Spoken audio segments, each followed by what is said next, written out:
The most valuable of all talents is that of never using two words when one will do.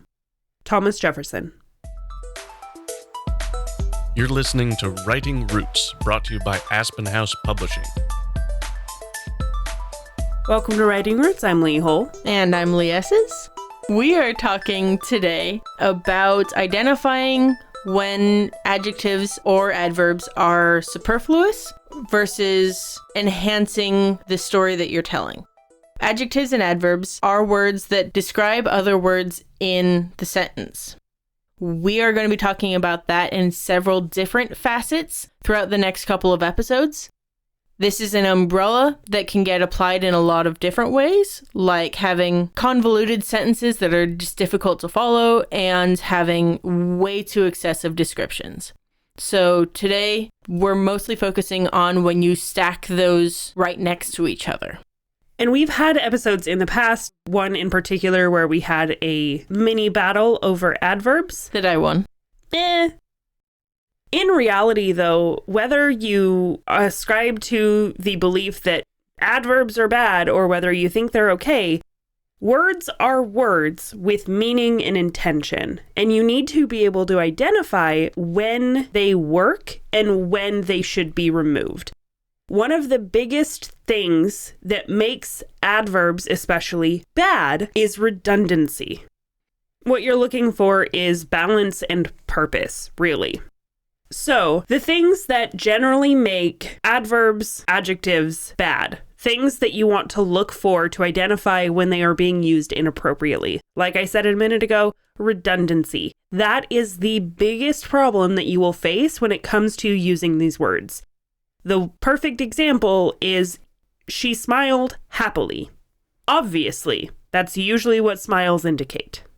Something to keep in mind with the adjectives is that we do have that order of adjectives. So if you have two in the same category, then that's a definite sign that one of them is redundant or could at least be postponed until later. The other thing you want to keep an eye out for is any use of adverbs within dialogue tags. Most of the time, especially in dialogue tags, there are better words to use than adverbs. So something like muttered sourly. Yeah, that for the most part can be understood with the muttering, especially if it's an offhand comment in the context of the scene. We don't need sourly in there. Punctuation does the same job at least half of the time in most of those dialogue tag adverbs. And the other half of the time, you really could be using a description of their body motions or their facial expressions or some other relation to them interacting with the world rather than telling us how they were saying it or how they were feeling. I do want to point out on an editing note that sometimes the solution to having these extra descriptors within your sentence can be adding more descriptors. It seems counterintuitive, but if you give a little more depth, stuff doesn't feel quite as redundant. So take the sentence, I love my comfortable black shoes. That one feels kind of redundant because why would you love a pair of shoes that aren't comfortable? However, if you say instead, I love my most comfortable black shoes, that gives us a little bit more of a real connection to these are your best pair of shoes.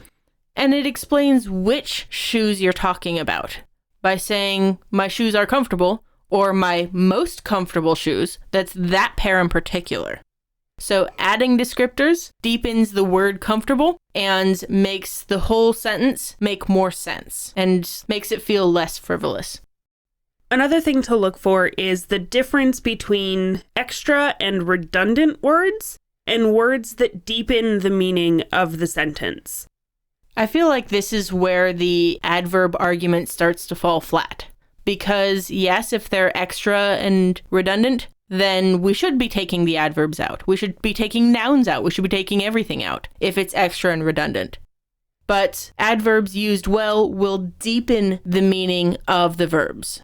They will help give context and mood to every other word in the sentence. So she smiled happily, redundant. She smiled sadly, gives us not only an idea of what the smile looked like, but her emotions on a much deeper level.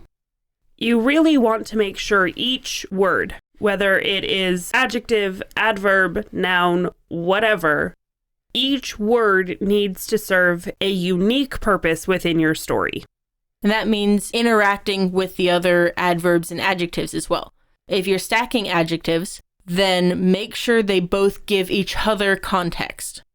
So we're going to get into the second half of this episode where we give some examples, and then we talk about, does this sentence violate the rule that we've talked about today? Example number 1. Oh, you have an adorable baby. I feel like this is a good one because not all babies are adorable. Yeah, if it was puppy, you have an adorable puppy. Yes, that's implied with the word puppy. But you have an adorable baby, especially if it's one person addressing another. There is a social context in that. So even though adorable for someone like my mom would be implied, saying, you have a baby might not work quite as well in this particular case. So yes, adorable, we're going to keep that one. The next sentence we have is, I love that really big old green antique car. I feel like there are too many. Also, old and antique is redundant. So, I love that big green antique car. That one would be okay. Or, I love that big old green car. That one's also okay. The really big part, I feel like you can wrap that in with the word car and say bus or limousine or whatever makes that particular car big. But I love that really big old green antique car. There are way too many things listed here. Yeah, definitely break that one down. Take at least 2 of those descriptors out, if not more. On to our next example. Several billion trillion tons of super hot exploding hydrogen nuclei rose slowly above the horizon and managed to look small, cold, and slightly damp. We have Douglas Adams to thank for that one. In most cases, I would say this is too much because you're saying the sun rose and managed to look small, cold, and slightly damp. But because of the context of this particular sentence, because I know it's Douglas Adams, because I know his writing style and I love it, it works. Yeah, that's hard for us to point out. Don't do this, but someone else can. If this is the mood of your entire book, where there's this dry sense of humor throughout, then going over the top can be a fun way to go, the sun's rising. But again, it has to be a theme through your book and a very intentional way of going about your descriptions. So our next one. What do you mean he's asleep? She shouted angrily. Ugh. So this is one of those times where a action tag would be way better in place of this dialogue tag. What do you mean he's asleep? She launched a shoe across the room. We don't even really need shouted, much less angrily. What do you mean he's asleep? That can be its own paragraph, and we get that she shouted that angrily. We can understand that from context. If she whispered it, that's not implied with the text, and so you can do she snarled. Again, we don't need angrily because that is implied in the snarl in the text. But something quieter is counterintuitive, so you can give that descriptor. But shouted is pretty much what we expected, how we imagined it initially. A figure emerged in the pale light offered by the moon in the clearing. I don't really have a problem with this. I think the phrasing is a little bit clunky, but overall, I don't mind this one. Yeah, the only thing I would probably clean up in this is actually in the clearing at the end. Because you've got the pale light offered by the moon. You've got a good image there. And if you leave the sentence at the end of moon, then a figure emerged into the pale light offered by the moon. We get that they're moving into the moonlight. We don't need to necessarily say in their clearing. And there's likely context around that particular sentence that gives us a better idea of where the characters are, what they're doing, and the fact that they are in a clearing in a forest. So, yeah, in their clearing can probably just go away. The rest of it, I think, is a rather good sentence. Yeah. This is an example of the adjectives playing off of each other in order to heighten the moment. So not only is it light, but it's a pale light instead of something warm or cold, or other ways that we might envision the moonlight having come down. So the pale light interacts versus saying the same thing two different ways. Again, what you need to look for in these kinds of descriptions is redundancy. Most of the ones that we said to change were because of some form of redundancy, whether we saw it in that sentence or could assume that there was some other context around that particular sentence that would make the phrasing used redundant.